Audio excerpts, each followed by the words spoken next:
This video will walk you through the disassembly and reassembly of the Microsoft Surface Pro X SQ2 tablet. Before you begin, ensure that your work surface is covered with an ESD-safe, non-marring material like this anti-static mat. Check that the surface is clean and clear of any debris or abrasive particles. Equip an anti-static wrist wrap and make sure that your work area is properly grounded and safe. To begin, make sure your device is powered off and disconnected from the power supply. Place the device face down on your work surface and raise the kickstand to about 90 degrees. While bracing the back of the kickstand with your hand, use your 3IP Torx Plus driver to remove the 2 hinge screws.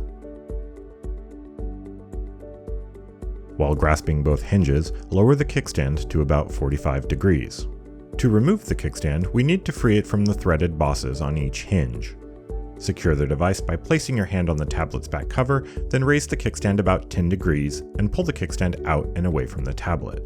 Make sure the stand is at a 55-degree angle to ensure the threaded bosses aren't catching on the hinges. Once removed, inspect both the plastic tabs and foam on the kickstand. If the tabs or pads show any sign they may have left pieces behind in the device, abort the repair. The whole unit must be exchanged. Do not attempt to retrieve the stuck pieces through the slot. The rSSD is found behind this small door in the lower corner on the back of the device. To access it, begin by inserting a SIM eject tool into the small hole on the door to eject it. Use a 3IP Torx Plus driver to remove the single screw securing the rSSD. When the screw is removed, the rSSD will pop up at a slight angle. Gently grasp it by its sides and pull it out from its socket at about a 15-degree angle. Make sure to store the removed rSSD in a clean, ESD-safe area. Before we remove the display, we need to perform the pre-repair software preparation. To do this, connect the Software Tools USB drive to the device and connect the device to a power supply. Power on the device by pressing the power button for a few seconds, and once the device boots up, navigate to the USB drive using Windows Explorer. Run Step 1 Display Module Replacement.cmd. If the process completes properly, the device will power down automatically. Finally, disconnect the device from the power supply. Begin by inserting the edge of a plastic opening tool into the seam between the right speaker mesh and the edge of the device. Pull the opening tool towards the device to deform the speaker mesh and create a gap in the speaker mesh area. Then slide the opening tool along the length of the speaker mesh to push it towards the device. The speaker mesh should either deform or slide underneath the touch display module. Repeat this process on the left-hand side. To separate the touch display module, we'll be using an opening pick, but we need to make sure we never insert it more than 3 mm into the device for the next few steps. Measure your opening pick and mark a 3 mm depth on the pick to help guide you as you slice through the left, right, and bottom edges. Insert your marked pick into the lower corner of the right speaker mesh area and slide it down the edge of the device, making sure never to insert the pick more than 3 mm. This may require significant force, but it should only take you about 10 to 15 seconds to slice edge to edge. Continue slicing along the bottom edge and up the left edge, making sure never to go deeper than your 3 mm mark. The top edge of the device uses slightly thicker adhesive. Measure out and mark a 10 mm depth on your opening pick to help guide you through the next steps. Slide your pick along the top edge, making sure never to insert it more than the 10 mm mark you've made.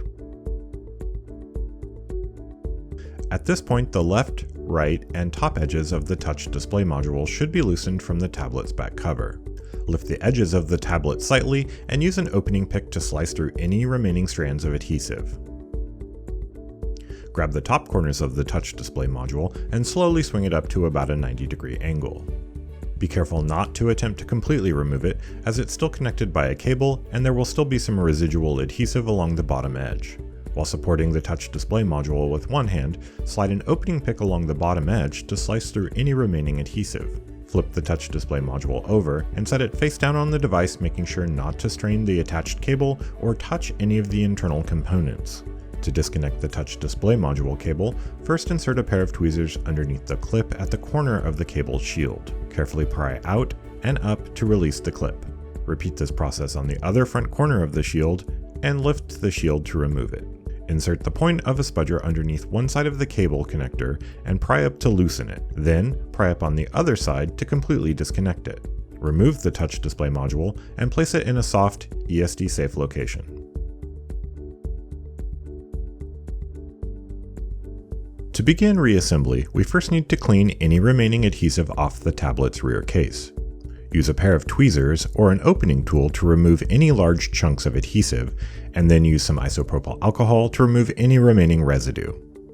Make sure the camera and IR sensor areas are also cleaned as well. Lay out replacement PSA strips in the orientation that they will be applied, with their blue liners facing up. Peel the clear liner from a strip to expose the adhesive, and then carefully align and set the adhesive strip in place, making sure the adhesive follows the case outline. Next, use your fingers to press the adhesive into place on the case. With your new touch display module laying face down, retrieve your replacement speaker mesh pack and remove the protective liner from it. With the adhesive side facing down, align the speaker mesh with the speaker opening and set it into place. Use the flat edge of a tool, such as your tweezers, to press down on the speaker mesh for about 10 seconds to activate the adhesive. Flip the touch display over and verify that the speaker meshes are properly aligned. Place the touch display module face down over the device, aligning the cable to its socket, and carefully press down on one side of the connector and then the other to fully seat it. Align a new cable connector shield over the connector and press down on both sides to click it in place.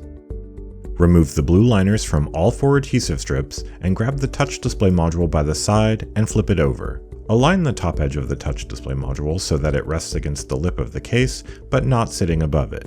Once the touch display module is aligned, set it into the device, making sure it's flush and doesn't rest anywhere on top of the case's lip. Place a bonding frame over the touch display module, making sure that the cutouts in the frame line up with the buttons on the tablet. Then place a foam pad over the bonding frame. Place a 50-pound, evenly distributed weight on top of the foam pad and align it with the edges of the bonding frame. Leave the weight on for about a minute to bond, then inspect the perimeter for scratches, gaps, or cracks. To reinstall the rSSD, slide the replacement rSSD into its socket at about a 15-degree angle with the labeled side facing up. Using your 3IP Torx Plus driver, install a new screw to secure the rSSD. Make sure to install the screw until it's seated, and then tighten it an additional 1/8 of a turn. Align the top edge of the rSSD door to the rSSD recess. Then gently push down the bottom edge of the rSSD door until it latches in place. The rSSD door should sit completely flush with the rest of the device. Once installed, use a BMR imaging USB drive specific to the device to image the new SSD, and then run SDT to ensure all device features and functions are as expected. To reinstall the kickstand, first make sure the hinges are set to a 45-degree angle, and then align the plastic tabs with the device slots. Gently slide the tabs 3/4 of the way in, making sure not to use any tools or objects for the insertion process, and never use excessive force when inserting the tabs. They should slide in easily. Tilt the kickstand slightly to slot the outer lip into the respective kickstand recesses, and then ensure that both hinges are properly seated and sitting flush with the kickstand. With the kickstand aligned, tilt it down about 10 degrees to seat the threaded bosses into the hinges. This should fully insert the plastic tabs in their slot. Grasp both hinges with your fingers and raise them to about 90 degrees. Apply some Loctite SF7649 activator to the new hinge screws and let the screws sit for 2 minutes before installing them. Next, apply 1 drop of Loctite 243 thread locker to each hinge screw hole. Make sure the kickstand is properly seated, and then brace the back of the kickstand with your hand. Install both screws until seated, and then turn another 1/4 of a turn to fully tighten them. Fold the kickstand down and remove any protective plastic. Lastly, ensure the kickstand is flush with the rear case of the tablet and there are no obvious gaps between the kickstand and the case. Then use a microfiber cloth over the entire device to remove any fingerprints. With the tablet reassembled, we now need to successfully run software calibration to finish the repair. If the software fails at any point, you need to restart the display replacement with a new field repair kit. Connect your software USB tools to the device and power the device on by pressing the power button for a few seconds. Once the device boots up, navigate to the USB drive using Windows Explorer and run Step 2 Display Module Replacement.cmd. Accept the restart prompt and run SDT to ensure all device features and functions operate as expected.